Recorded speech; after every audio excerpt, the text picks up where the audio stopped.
Salute people, Fred White, Tales from the Pen. If you're new to the channel, go down and hit the subscribe button.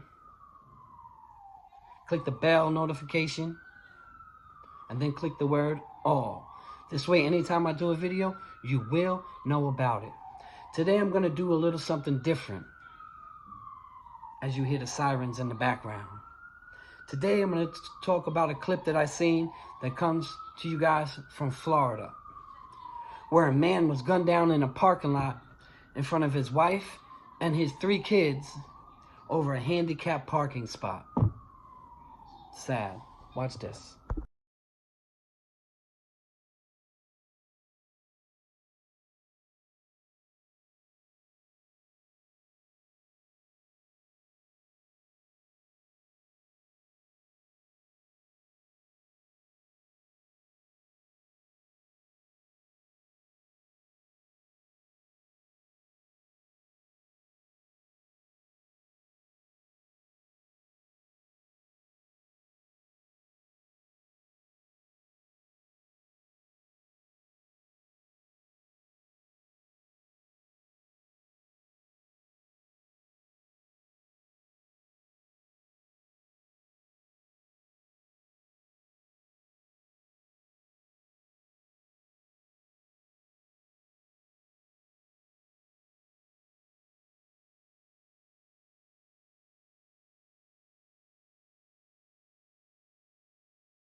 Okay, so this is McLaughlin coming out. So he's getting ready to push him, and then the shot's going to be fired. And right here.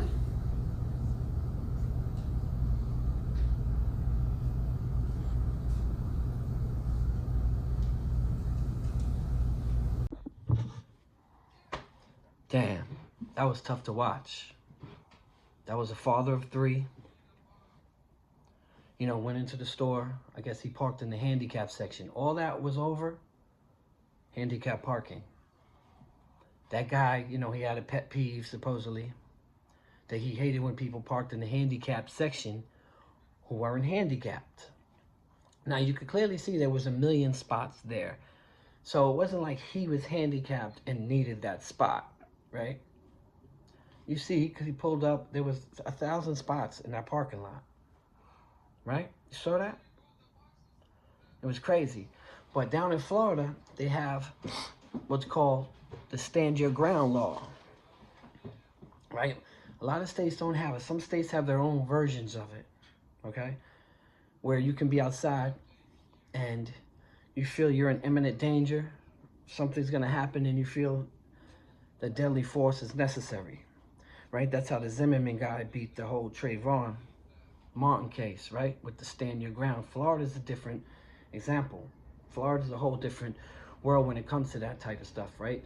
Because again, some states have stand your ground laws which provide individuals with like more leniency when it comes to using deadly force.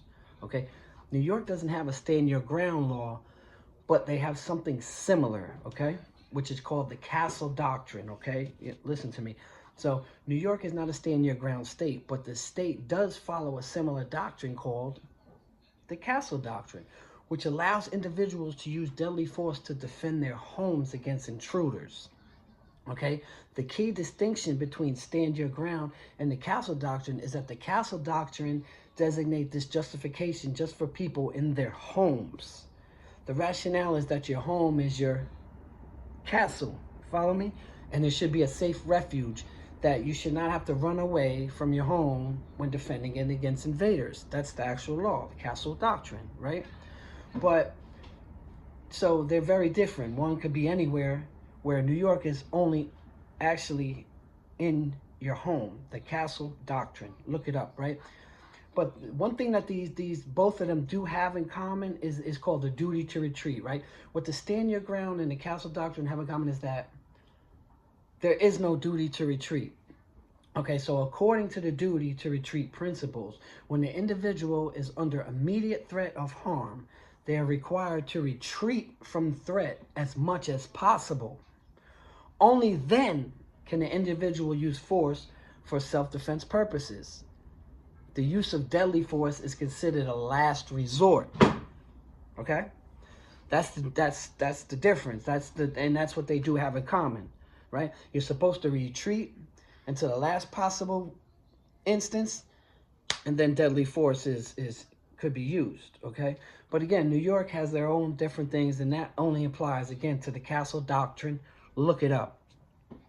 In that case there, it's my opinion, right? Put it in the comments, y'all. Let me know what you guys think about that. You guys think that was murder, or you think it was self-defense? All right? Me, personally, I believe, and the dude, you know, the conclusion to that case, y'all, is that the dude got convicted, and he's doing 20 years. Okay? The guy that shot that man. The man was unarmed, okay? You see, the guy was beefing. What happened was he went up to the car, and there was a woman in the car, and she had 3 kids in the car, okay? Her husband was in the store. The husband was the one that came out. So apparently she texted him, hey, this man here, he's wilding at the car, whatever he did. So the husband came out. You see the husband pushed the guy, right? Again, this guy has 3 kids in the car with his wife. Like, why are you arguing with my wife? What's going on? Okay, maybe he shouldn't have put his hands. I get that, but he put his hands, get away from my, get away from my car. Get out of here. The guy pulls the gun out. Now you can see from the video, the guy wasn't coming forward at all, okay?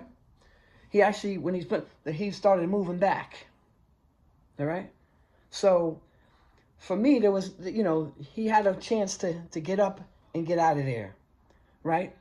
He had a chance to retreat, right? Under the so-called duty to retreat, right? Which is part of the stand your ground law. He didn't do that, okay? The man clearly backed up, had nothing in his hands, and took the shot to the chest where he died inside that store. Put it in the comments, y'all. Murder or self-defense?